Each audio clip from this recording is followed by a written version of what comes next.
Belasan nelayan yang berada di dermaga pelabuhan pelelangan ikan Kota Agung Tanggamus Rabu siang berlari ke pinggir karena ada ombak besar datang. Mereka menyelamatkan diri agar tidak terbawa ombak.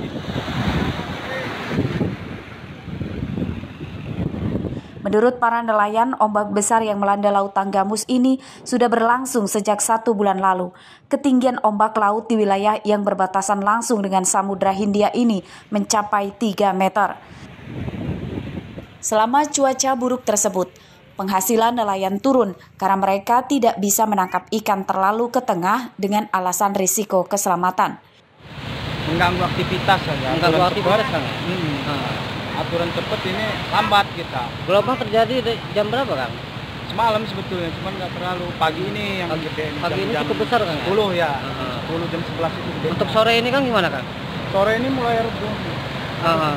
Karena surut. Bentar lagi kan pasang nih. Nah, mungkin naik lagi nanti maghrib.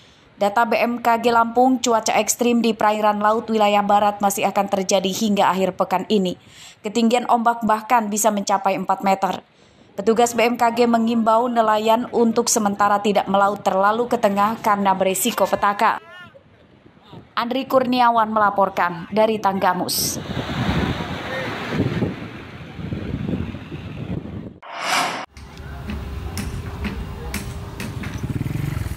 Emak-emak pekerja pembuatan ikan dan teri asin di Pulau Pasaran, Teluk Betung Timur, Bandar Lampung kehilangan pekerjaan.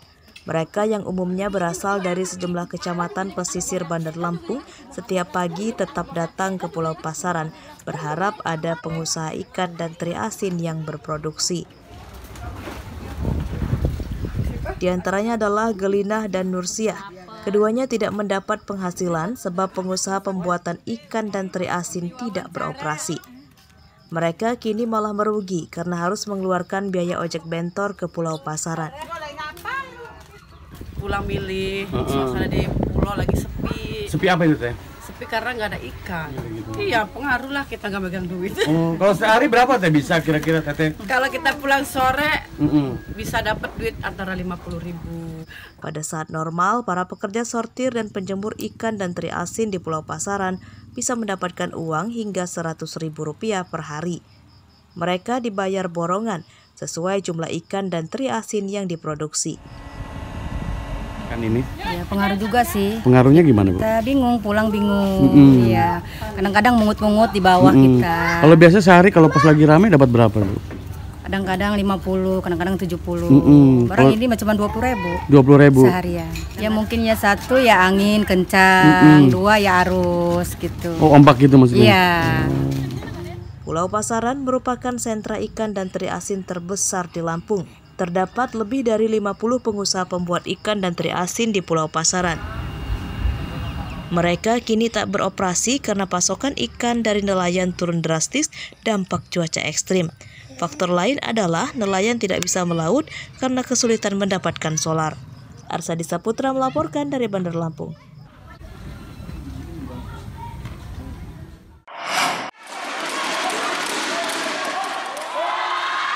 Atlet dari berbagai cabang olahraga di Bandar Lampung meningkatkan latihan jelang Pekan Olahraga Provinsi atau Porprov Lampung 2022.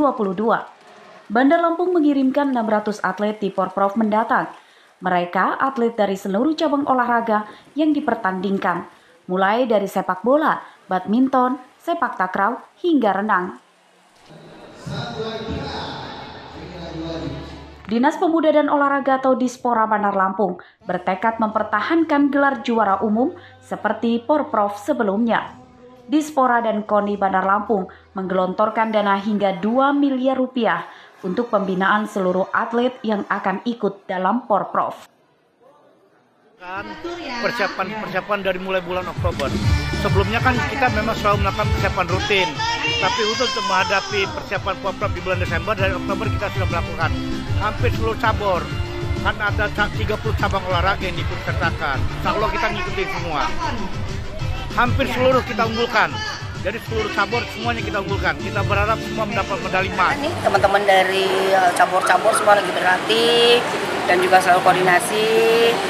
Harapan kita segala sesuatunya teman-teman yang kemarin-kemarin kan sudah baik dan harus dipertahankan yang terbaik untuk Kota Bandar Lampung.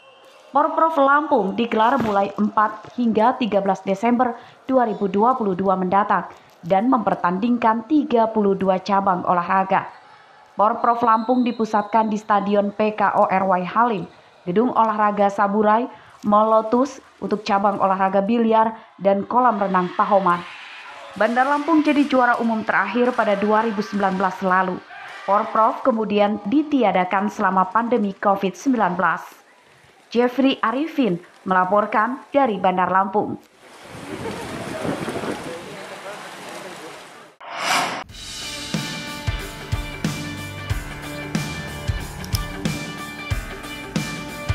Siapa tak mengenal tarantula, laba-laba raksasa beracun, berambut tebal, dan ukuran panjangnya bisa hingga 20 cm itu.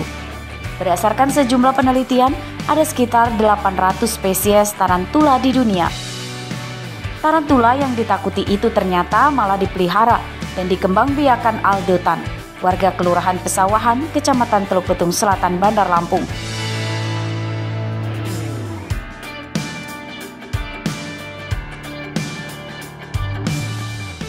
Di kamarnya yang ada di ruko lantai 3, Aldo Tan mengoleksi lebih dari 20 spesies tarantula dari berbagai negara. Untuk tempat memelihara tarantula, Aldo memakai kotak kayu dan plastik atau akuarium yang tersusun rapi di kamarnya.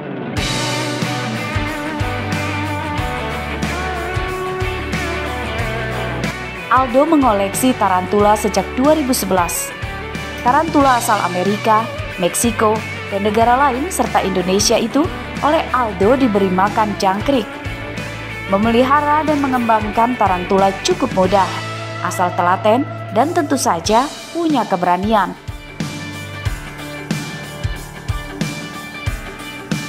Awalnya sih kita tahu dari kawan ya tarantula ini ya, nyoba-nyoba pertamanya melihat loh kok banyak hal menarik yang bisa dipelajarin dari tarantula ini, mulai dari sifat-sifatnya, terus dari pola hidupnya, terus dari perkembangannya itu menarik banget, sesuatu yang nggak dijumpai di hewan-hewan lain di tarantula ini.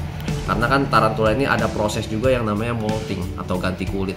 Jadi dia akan bertambah besar setiap kali berganti kulit, serta warnanya juga akan semakin cantik setiap kali dia ganti kulit. Sejak tahun berapa sih Pak mulai melihara ini Pak? Dari tahun 2011 kita pelihara tarantula. Ada berapa jenis yang melihara? Kurang lebih saat ini sekitar 20-an lebih ya, 20-an lebih jenis. Menurut Aldo, saat ini banyak kolektor tarantula di Indonesia. Ia juga kerap mengikuti kontes yang diadakan di sejumlah provinsi. Para kolektor juga biasanya saling bertukar koleksi, sehingga mereka bisa mempelajari berbagai jenis tarantula. Jeffrey Arifin melaporkan dari Bandar Lampung.